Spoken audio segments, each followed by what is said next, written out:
we are growing with these challenges. I believe that now we reach that point where many say everything is possible. I don't get upset anymore if I have to replan after 3 months because the world is not anymore the same.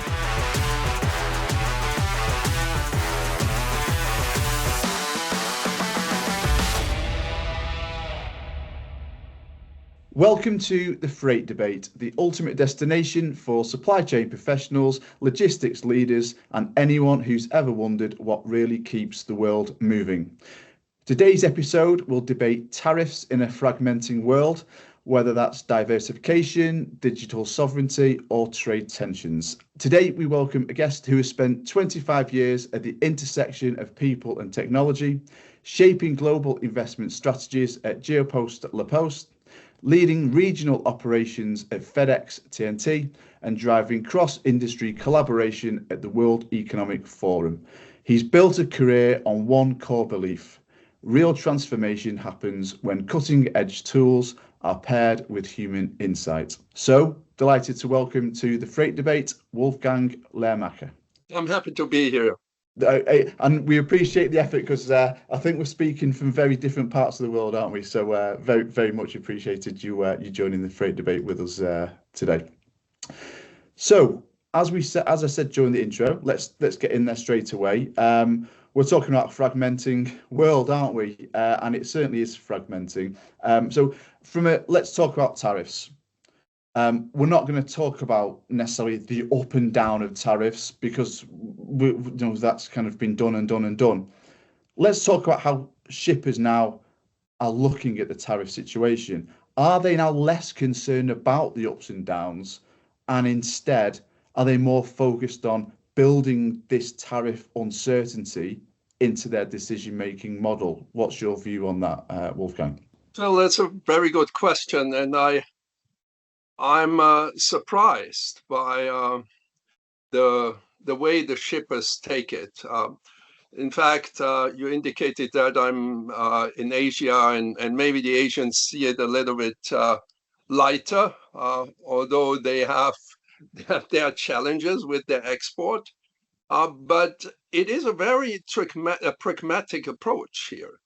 So people said even before the tariffs were announced, and everybody knew that tariffs would come. So that was already a bit of preparation. And as you said, I think the volatility and the stop and go is a bigger problem currently than the tariff itself. But what people are doing is they are building on what they have learned during COVID. During COVID, they had this high volatility. They knew that systems are important. They knew that modeling and scenario planning is important. And definitely the better ones, they have digitally twinned their operations and they run simulation models. What they did was just uploading the tariff. I say just, that's probably not fair to say. Getting their hands around how to integrate the tariff situation and the fluctuations into their models and take the decisions from there. Could you give us an example of that digital twin, Wolfgang? Could you just give us an example? What are we talking about here? What would be a typical kind of digital twin, that twin scenario planning? The traditional digital twin, as many people see it, they see a factory, they see a bridge, they see a port with a lot of sensors, and that can drive either manufacturing efficiency or predictive maintenance of a bridge, as I mentioned. But I see it much larger. I see the digitalization as such, which means the high visibility on inventories, on the flow of goods as a digital twin of operations. So people who have digitally twinned their operations, they know where their inventories are. They know also the good ones, what is happening in the factories, what is happening in the factories of their suppliers. And of course, that gives them the flexibility If the tariff is lower and they have enough capacity and enough inventory, they move the goods from there instead of other places which are at that moment less favorable. So they have much more options. And that's in fact also the key to manage volatility as we see it now is you need options in technology, options in partners. Yeah. Do you think that flexibility and that innovative way of approaching supply chains, certainly since COVID, has that actually within businesses, has that grown to be the most important thing? Because we talk about the success of businesses, you know, fulfilling a niche or a new product. We talk about the products, don't we? But is the success of a business now actually not the product? It's actually how you deal with all of these things other than the thing that you're actually selling. Do you know? That's the make or break, isn't it?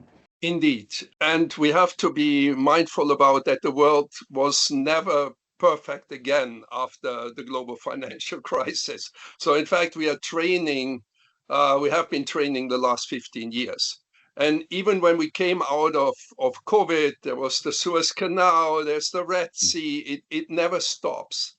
And what COVID brought to us is in fact a much higher awareness what is out there. People implemented new tools. People can work remotely. The workforce is much more distributed, flexible. In the old days, pre-COVID, it was not so easy.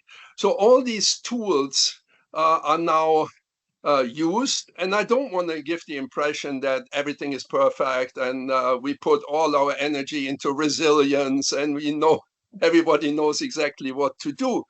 Yeah. However, we have a different baseline, a different foundation after COVID.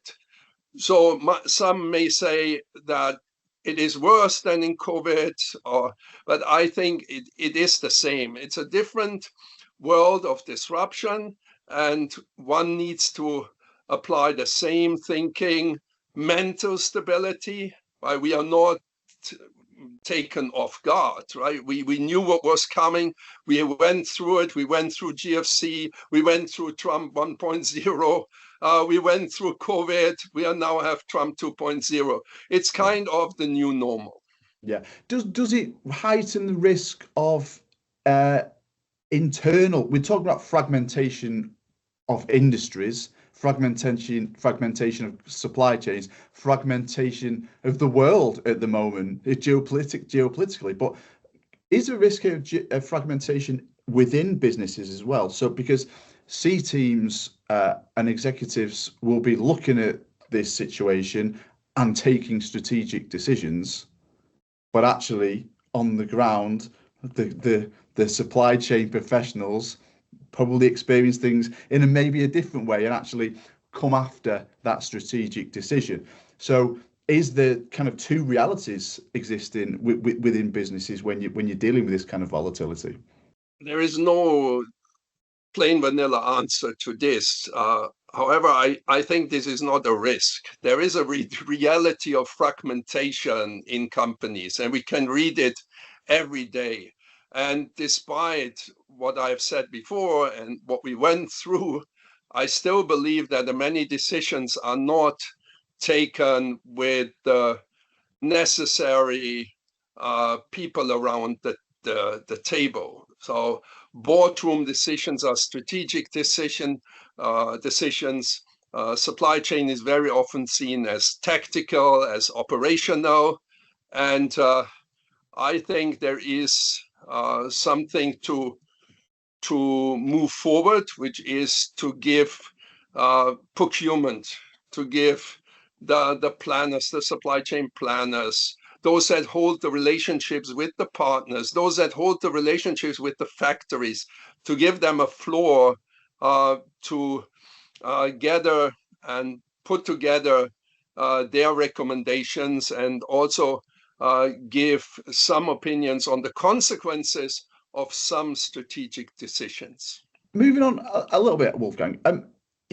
you published an article recently which is fantastic, and I'd really recommend viewers and listeners to read it, called Tariffs, Tech and Turbulences. And it talks about Trump's aggressive trade policies, on the levy, for example, the levy on non-US made iPhones and tariffs on Chinese imports. You said that it's thrust tech companies into uncharted territory.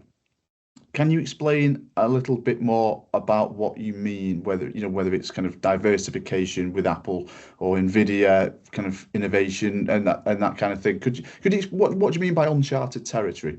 I believe that those ones were hardest hit, because that is probably in the eye of the typhoon, right? The whole tech tensions. That's where the next generation of trade wars, in fact, sit. This is not anymore about tariffs. This is about strategic supply chains that countries, nations want to secure for their future, for their security, for their prosperity. So that also brought to Nvidia the hit of 5.5 billion, if I remember well. And they reacted very quickly. So what they're doing, and they were hit, but they had a very good starting point. I believe that they have one of the most diversified supply chains.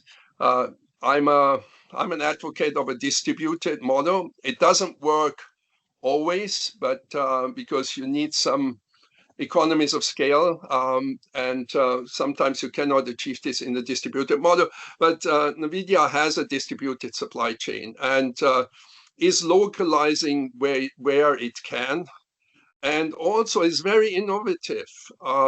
Not every chip is a problem, right? If you take the older generation semiconductors, this is not on the list. So they use those to sell them to China, right? Yeah. So that's a combination out of diversification, distribution, or distributed network, and innovation. If you look at somebody like Intel, Intel took a very different approach, probably trained a little bit during Trump 1.0, but Intel for me is very opportunistic, is looking where can I have an advantage? What is the US policy that gives me a few billion to build a new factory in the US? What are some European subsidies I can tap into?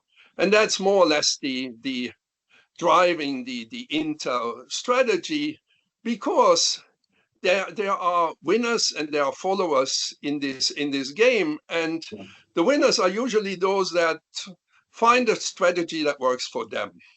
Whether it plays out in the long term, we don't know, but it works for them. And here, Europe wants to reindustrialize certain sectors, so they put money on the table.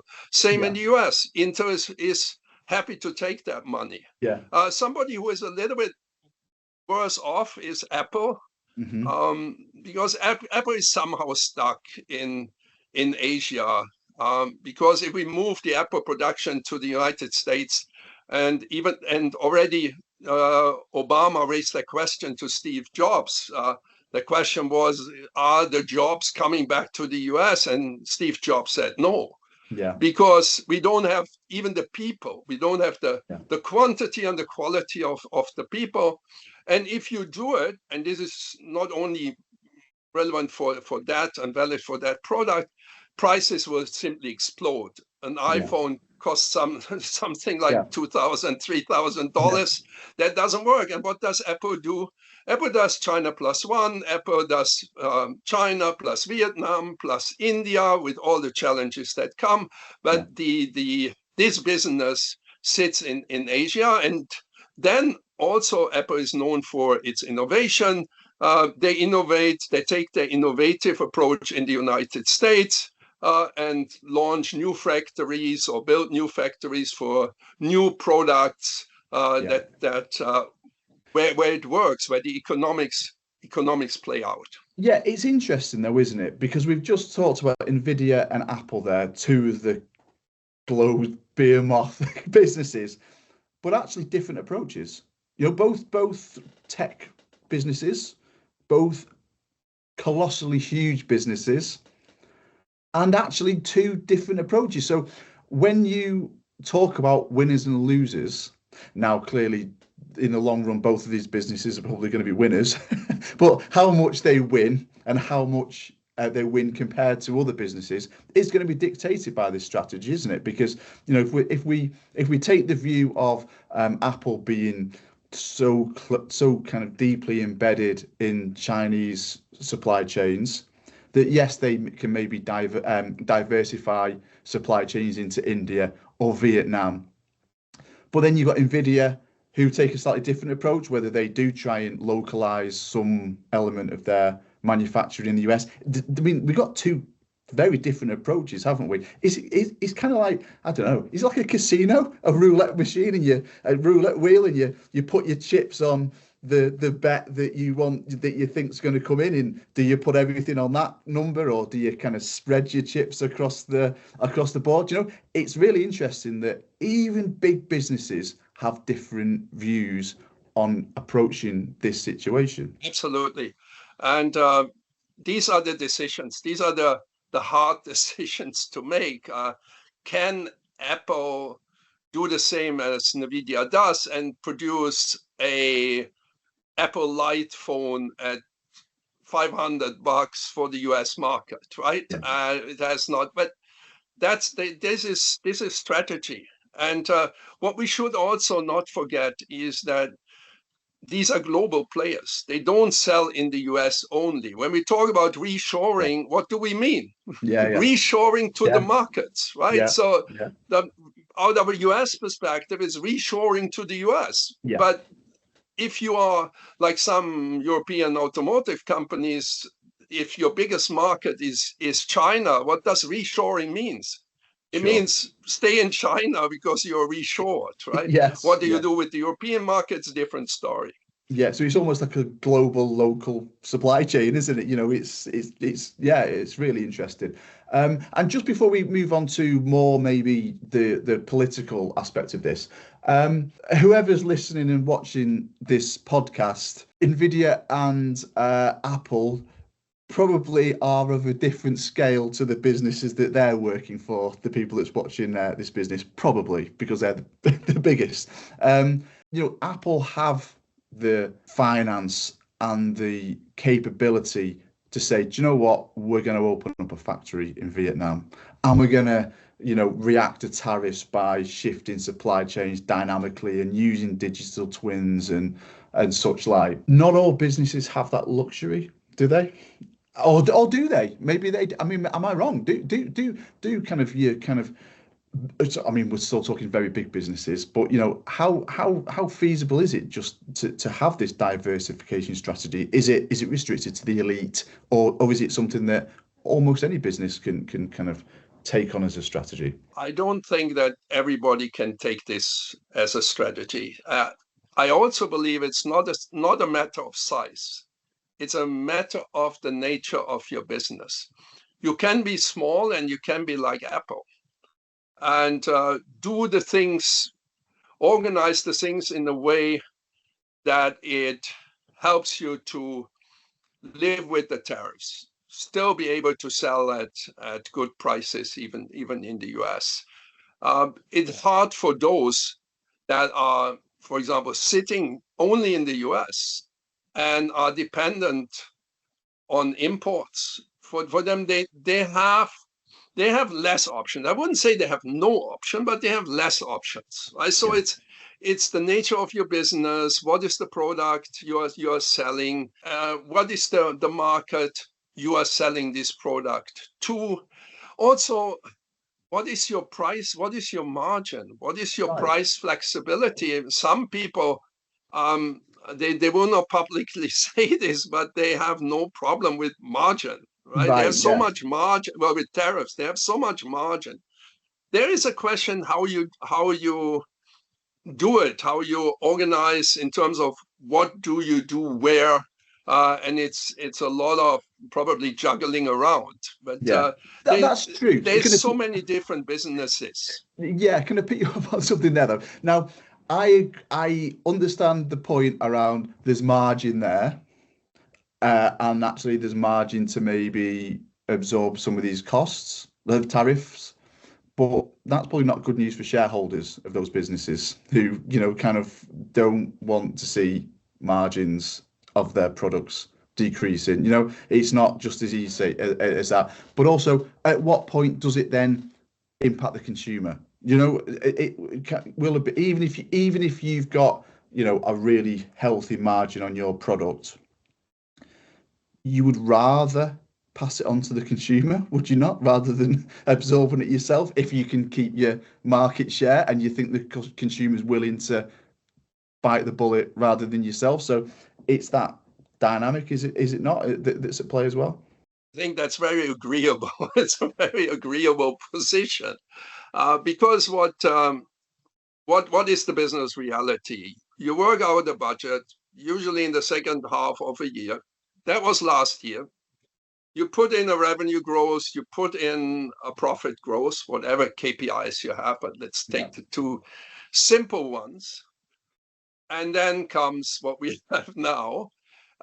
Usually you have some risk provisions, but probably not enough, because there's always that pressure in the negotiation of the budget to improve the results, as you rightly say. And out of my own experience, the only KPI probably you look at is profit. You don't look anymore at the revenue growth. If the market doesn't give you the growth, then you find other ways to secure your margin, because that is what the investors at the end want, is return on investment, profits, EBITDA, whatever they look at. And this means that if I was still in the board, I would recommend to negotiate everything what we can renegotiate. That's one thing, and that's probably happening. And the second is, of course, the price.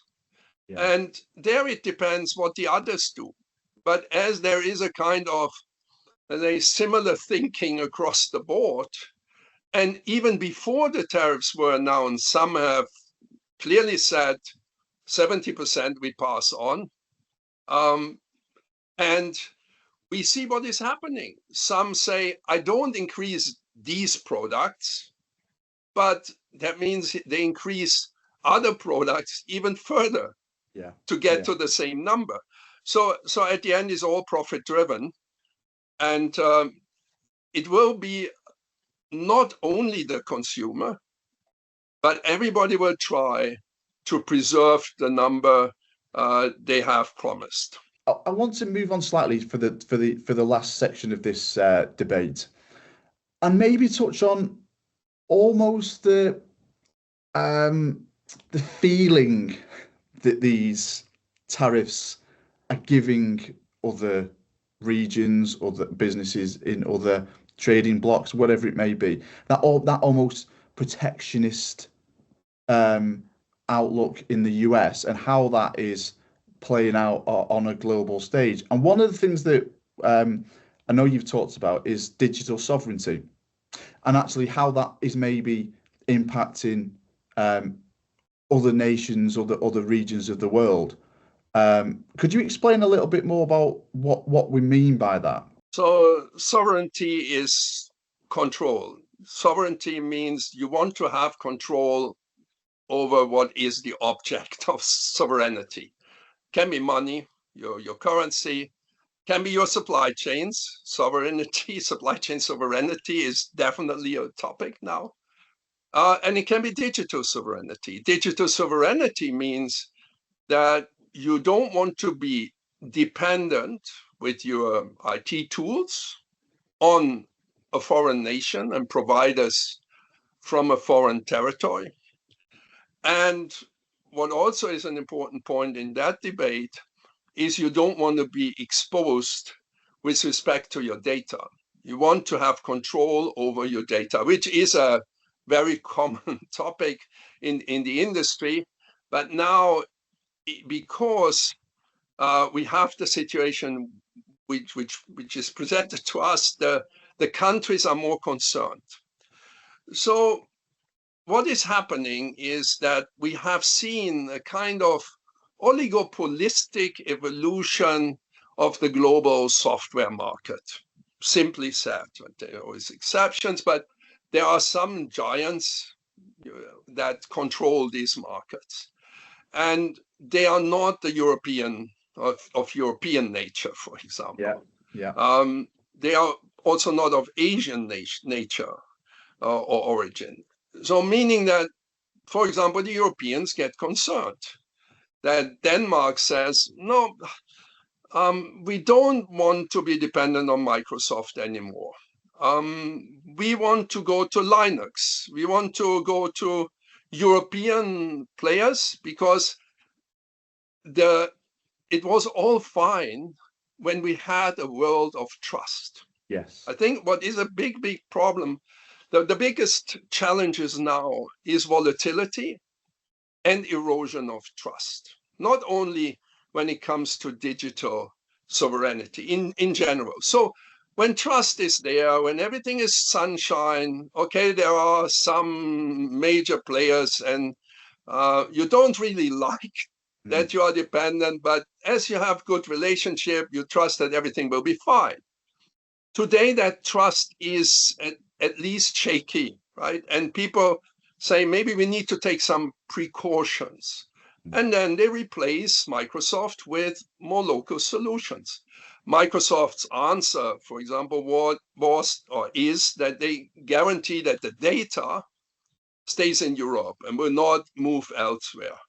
But we know now how aggressively the US policy making is, and is what Microsoft promised, is that a promise Microsoft can hold, or is there a government that changes the parameters? So, and this is happening. And it will create more fragmentation, right? Sure, yeah. So that was going to be my question. So we're talking about fragmentation here, aren't we? So Linux, Microsoft, going to other local tech or platform solutions across all the regions in the world. For supply chains, and you think about all the various steps in a supply chain and suppliers and providers, and they're all using different tech and they're all operating in different ways. There's a real risk of further fragmentation, presumably there, and where you get fragmentation, you get maybe friction in supply chains, which you don't want a friction in a supply chain. So again, is this just another hurdle for businesses to overcome when you're getting your product from A to B? It's another tension there, isn't it, in the supply chain? And it's not new. Alex Capri calls this techno-nationalism. We have seen this in China 10 years ago, where the Chinese developed their own tools and Western tools stopped working. So these were frictions that were brought in. Now we're creating our own frictions because we think that the cost related to this have to be seen as an insurance premium, as a risk premium.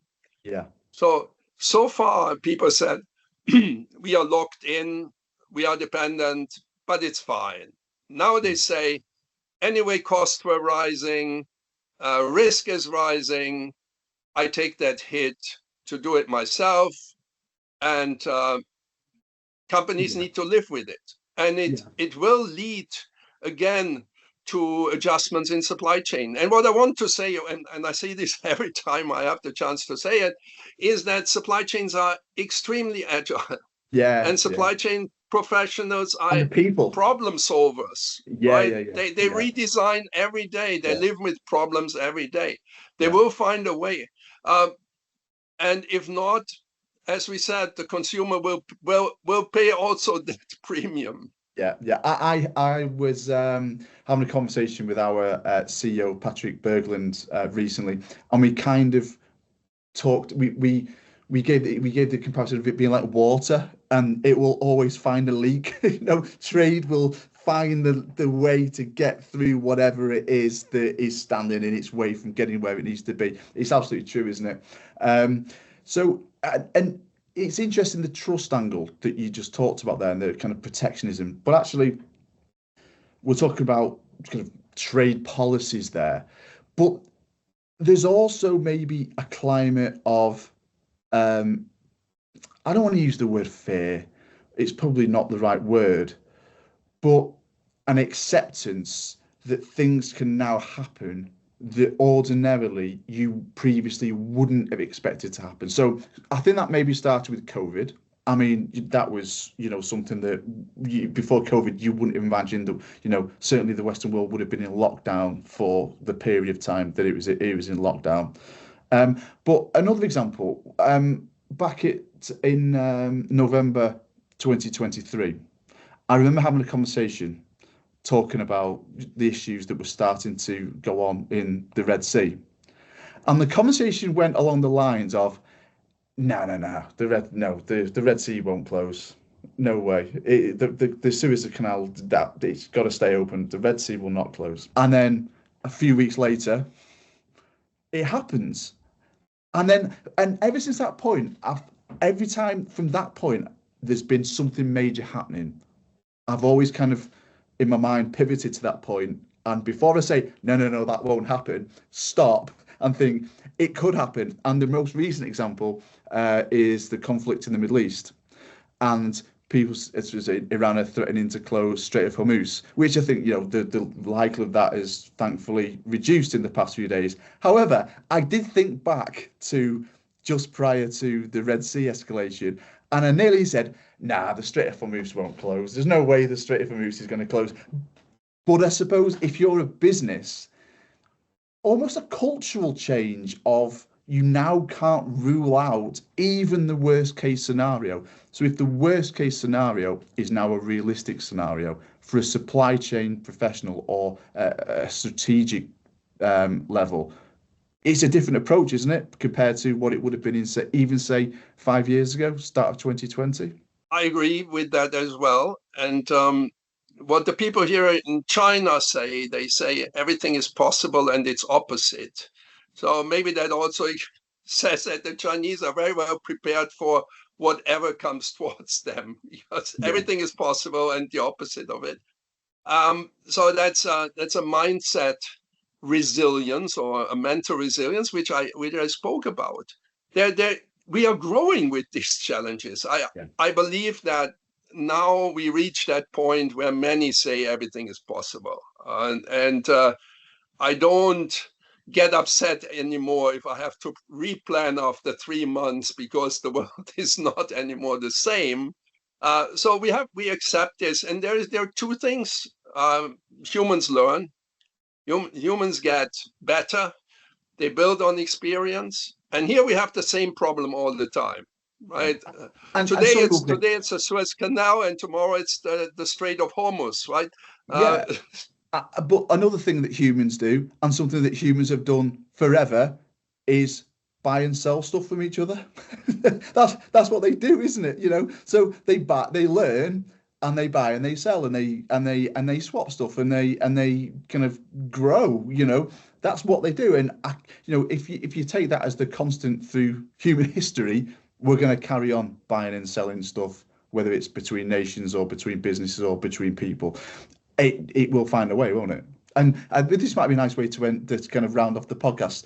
How do if that's the kind of basic, very, very overly simplistic premise that we're talking about here of trade, how do you see the next maybe 5 years developing? Do you think we will just settle into this kind of chaotic, but almost, we mentally accept it for the next 5 years? The world will continue to be turbulent. That's my assumption. I don't see a complete change or a reverse of the trend. at least for some time. So, although I can be totally wrong, and I wish to be wrong, but building on what we said before, it's better to think that way. Yeah. By the way, it's not only the humans, also the machines get better, right? So we have better tools and we have more experienced humans. We are living the same thing. And we all hope that things work out well. And we also see from human history that we can navigate this. And we got used to it. The next generation might have more difficulties with this when things calm down, and they will calm down. Human history is like a pendulum. That's an analogy which Klaus Schwab often used, but it's true. It's like a pendulum. We go more left side, more right side. We go more protectionist. We open up. The only thing what humans have a hard time with is to find the right balance. Yeah, each other. That's the thing we have a hard time with a lot of times. It's each other, isn't it? But yeah, absolutely, it's finding that balance. And there's I think there's probably a whole new podcast for us to cover this, because very quickly, people are going to, young people are entering the industry, aren't they? Young new supply chain professionals are entering the industry, and they will be using new tools and new technology and this is going to be the only thing they've ever known. So, that's going to be their normal baseline for what supply chain work is like. Wolfgang, I think we've covered quite a lot of, I say ground, ocean as well, and air. So thank you very much. I think it's been an amazing insight into supply chains in the wake of the tariffs and the geopolitical uncertainties, covering everything from digital twinning to digital sovereignty and scenario planning and the big business, small business, and everything in between. So it's been genuinely an absolute pleasure. Thank you for joining us. If you have enjoyed our podcast with Wolfgang, please hit subscribe and join us on the freight debate for our next episode. But I say, just to kind of end the podcast with heartfelt thanks, Wolfgang. Absolute pleasure to have you on the freight debate.